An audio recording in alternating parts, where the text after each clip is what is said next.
Hi, fourth graders. We are going to talk today about homonyms and how we will be able to correctly use and identify those homonyms.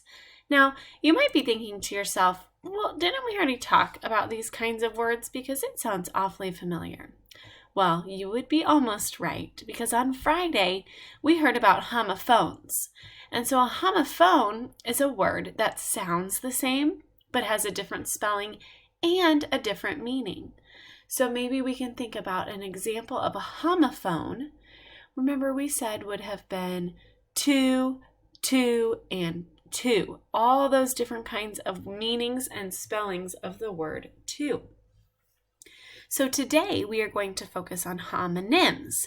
Now you can see that a homonym is a word that has the same spelling and the same sound, but has a different meaning. And so there are a few examples here for us, like the word bark. Now I think about a dog that might bark when the doorbell rings. But I also can think about the bark on a tree that protects the inside of the tree. Both of them are spelled the same way, B-A-R-K, but they have a very different meaning. And so it's important for us to understand homonyms as we become writers ourselves, that we use the correct word. And so here's some other examples that we can look at. If we see the word letter, we can use it in a sentence like this: the letter is ready for the post or the mail.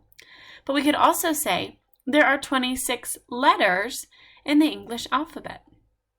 Same word, same sound and spelling, but they have very different meanings. And that is what makes a homonym. Okay? And so for now, what I'm going to have you do while you are at home is we're not going to do a quiz trade, but what I'm going to have you do is you are going to think of a homonym. And you are going to go find someone in your house. Maybe it's your grown-up, maybe it's a sibling, maybe it's your stuffed animal.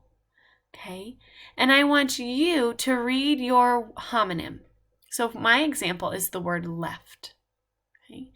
Your partner you're going to challenge them to see if they can use the homonym in two sentences both with the different meaning of the word. So my example is the word left. Tenley, that's my daughter, Tenley writes with her left hand. Okay? And here's the other meaning of the word left. I left my coat in the car this morning. So you are going to challenge your partner. Now, after you challenge your partner, whether it's your grown-up or a sibling, or maybe you just are challenging yourself to think of a sentence, I want you to have your partner give you the words and you try to come up with some sentences. So do some practicing with someone in your home or with yourself and challenge yourself to think of a few examples of those homonyms. You can pause the video while you go do that, and whenever you're ready, you can press play again.